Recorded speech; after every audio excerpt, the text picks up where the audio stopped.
자, 공약에도 저작권이 있나?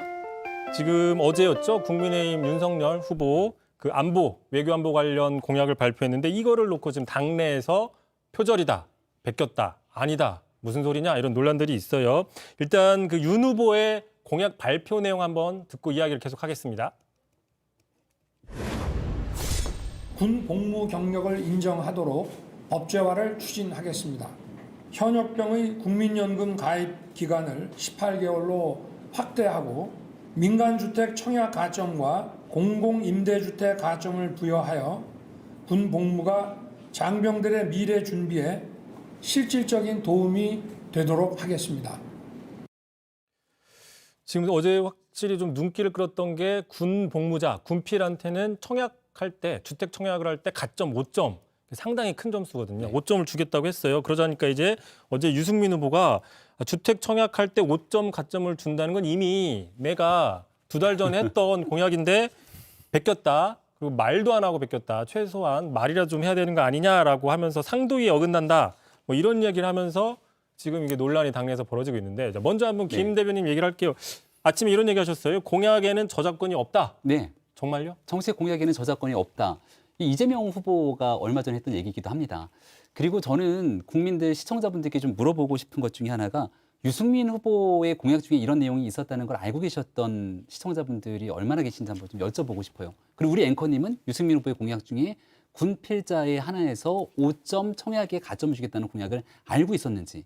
제 주변에는 이런 내용을 알고 있는 사람들이 거의 없더라고요. 더군다나 저희 캠프스도 마찬가지로 젊은 청년들의 고민들을 담아서 청년들의 군복무를 훨씬 더 건강하게 만들어주고 군복무에 대한 국가적 자부심을 일깨워주기 위한 정책 공약들을 잘 설계해놨는데 이게 나중에 지나고 나서 보니까 유승민 후보의 정책 공약에도 들어가 있다는 걸 훗날 알게 됐습니다. 왜냐하면 젊은 청년들이 가지고 있었던 현실의 생각과 이를 통하여서 만들어냈다는 대안들이 비슷한 내용들이 나올 수밖에 없기 때문인데요. 무튼 감사한 것 하나는 유승민 후보 덕분에 오늘 하루 종일 이 윤석열 후보의 정책 공약에 대해서 노이즈 마케팅이 굉장히 잘 돼서 정책 공약 홍보할 수 있는 충분한 시간이 있지 않았나 싶습니다. 근데 이제 그런 부분도 있지 않습니까? 예를 들어 유 후보 입장에서는 어쨌든 간에 본인이 먼저 되게 심사숙고해서 냈는데 뭐 그때는 약간 관심이 없다가 윤 후보가 하니까 좀 관심을 받게 되면 유승민 후보 입장에서는 어쨌든 간에 좀 내 거를 가져간 거 아니냐라고 좀 서운해할 수 있는 장면이 있지 않을까요?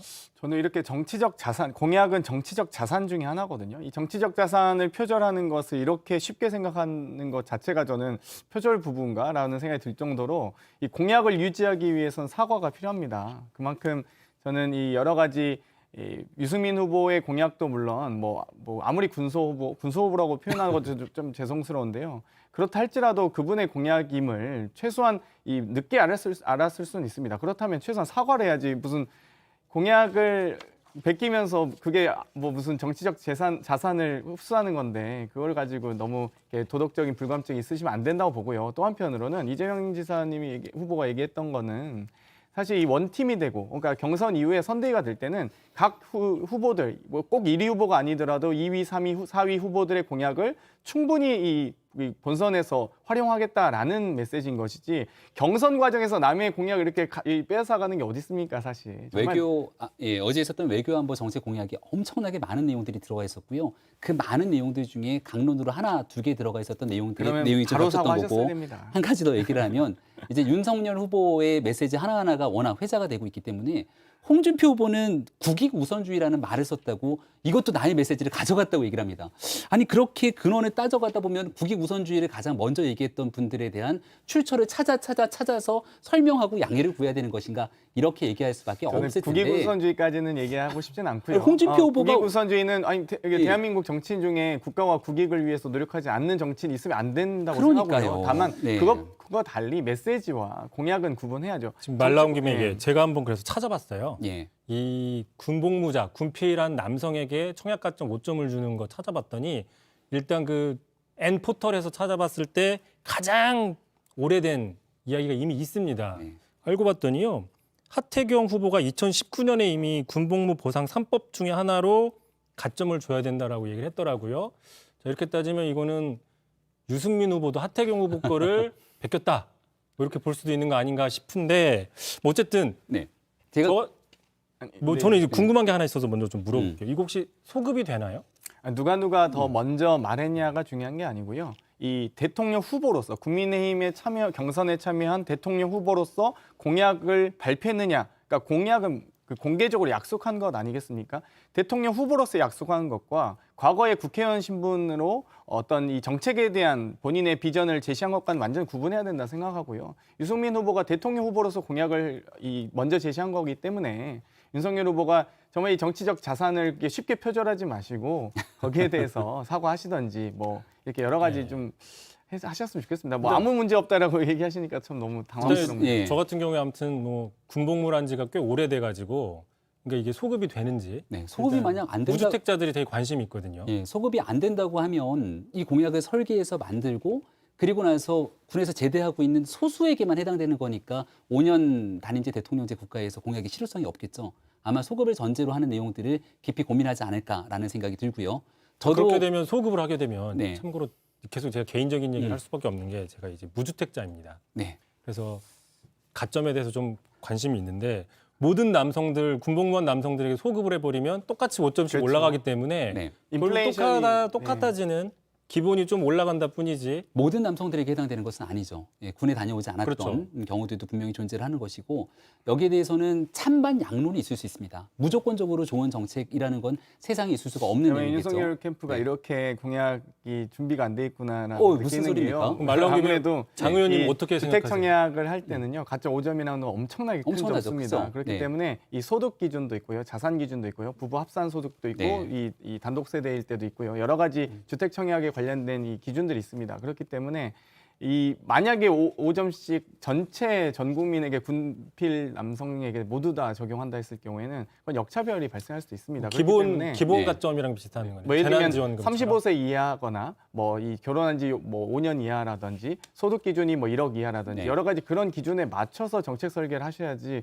지금 전체 다 소급해서 하겠다 그러면 대부분의 이제 뭐 소위 이제 주택 청약 가점 인플레이션이 발생할 수밖에 그러니까 무주택자에 없습니다. 한해서 관련된 내용들에 대한 구체적인 기준안들은 앞으로 마련이 필요한 내용으로 볼 수 있는데 저는 아이가 셋이거든요. 세 자녀면은 이 주택 청약에서 가점이 상당 부분을 높게 차지하지만 그럼에도 불구하고 이 청약 시장에서 제대로 청약받지 못할 정도의 정책들을 설계한 게 문재인 정부의 부동산 정책입니다.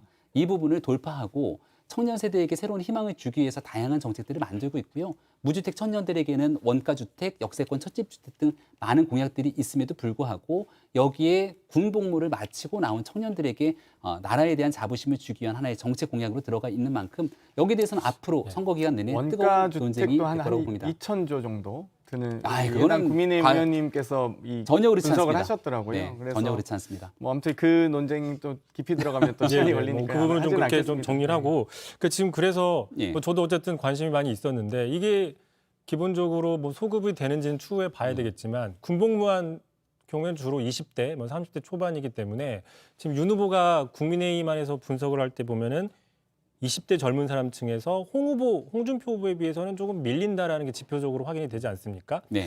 그러다 보니까 혹시 그 표심을 좀 잡으려고 이번에 낸 거 아니냐 네. 이런 분석들도 있더라고요.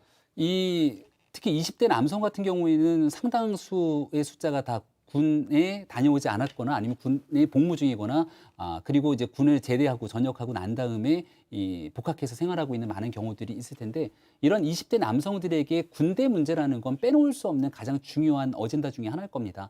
여기에 대해서 지금 얘기했던 가점제 같은 경우는 작은 부분 하나에 불과하고요. 충분하게 군 장병들에 대한 처우를 개선하고 또 군 장병 복무하고 있는 기간 동안 국민연금 가입 기간을 늘려주는 정책 제도를 비롯해서 많은 내용들을 함께 내놓고 있는데 말씀 주셨던 것처럼 꼭 20대 지지율이 낮기 때문에 내놨다기보다는 20대 남성, 특히 대한민국 남성으로서 군복무를 통해서 사회적으로 내가 열심히 노력한 만큼에 대해서 국가가 나를 이렇게 챙겨주는 것에 대한 이 애국심을 충분하게 받을 수 있는 그런 차원에서의 정책 공약들을 설계했다고 봐주시면 좋을 것 같습니다. 뭐 군 복무와 관련된 충분한 보상과 예우는 전 필요하다고 봅니다. 이와 더불어 국가가 국민을 강제로 동원할 수 있는 제도에 대한 다시 한번 근본적인 모색을 다시 전 해봐야 된다고 보고요. 이 현재 군 복무 자원이 부족해서 98%에 이르고 있습니다. 그러니까 현역 판정률이요. 그렇기 때문에 대부분의 지금 남성들이 현역 판정을 받고 군대를 가야 되는 상황에서 복무 자원이 지금 부족하지 않습니까? 그렇기 때문에 이런 부분부터 먼저 개선을 하고 또 군대에 가서도 이 정말 춥고 배고프고 어렵게 만들 것이 아니라 거기에 대한 보상과 이유를 고민하셔야지 이렇게 전체 이 포퓰리즘 같은 정책을 설계하면 그러면 이 주택 청약 시장 자체가 교란될 수 있다라고 좀 조언드리고 우리 싶습니다. 장경태 의원님께서 꼭 빨리 캠프에 좀 들어가셔서 좋은 아이디어들을 캠프에 쏟아내 주셨으면 좋겠습니다. 네. 하품만 했습니다. 예. 하품만.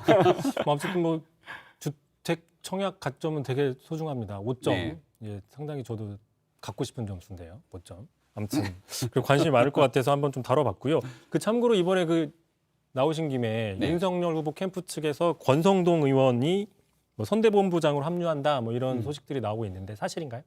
예, 뭐 관련된 발표들은 추후에 있지 않을까라는 생각을 갖고 있는데요. 권성동 의원은 윤석열 후보와 또 오랜 깊은 관계를 가지고 있고 캠프 초기 출범부터 많은 역할들을 하고 있기 때문에 지금 현재 이 캠프 내에서도 중요한 일들을 맡고 있는 것은 사실입니다. 권성동 의원이 갖고 있는 중요한 과거의 정치적 경험들을 바탕으로 아마 윤석열 후보 대통령 만드는 데 가장 큰 역할 할 거라고 생각합니다. 그럼 그 장재원 의원 얘기하라는 거죠?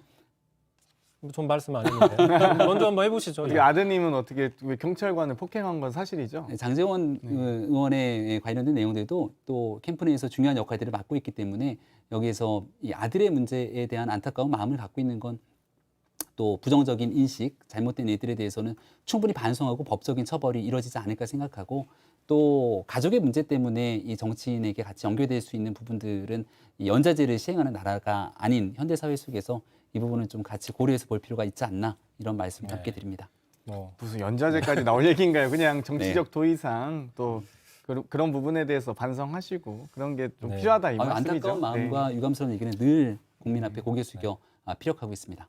알겠습니다. 네. 오늘 벌써 이제 준비한 시간이 다 돼가지고요. 다음 주에 뵈는 걸로 하고 장경태 의원님 같은 경우에는 다음 주에도 과연 그 당내 무소속 캠프의 그 혈혈단신 백의종군으로 나오실지 어느 캠프의 소속으로 나올지 참 개인적으로 기대가 되고요. 원팀 선대를 만들기 위해선 접착제가 필요합니다. 저희 또 정세균 후보 캠프가 끈적끈적한 캠프였거든요. 그렇기 때문에 접착제 역할을 하지 않을까 그런 생각이 듭니다. 만약에 그 남아 있는 정세균 후보 측의 그 현역 의원들이 많이 있지 않습니까? 그분들이 만약에 일사불란하게 어떻게 하자라고 결정을 하면 저희한테 제일 먼저 알려주시면 예, 알겠습니다. 예, 오늘 자, 더불어민주당 장경태 의원, 동대문 을입니다. 그다음에 광진갑 당협위원장이자 윤석열 캠프 대변인 김병민 대변인, 자, 오랜 시간 나와주셔서 감사합니다. 네, 고맙습니다. 감사합니다.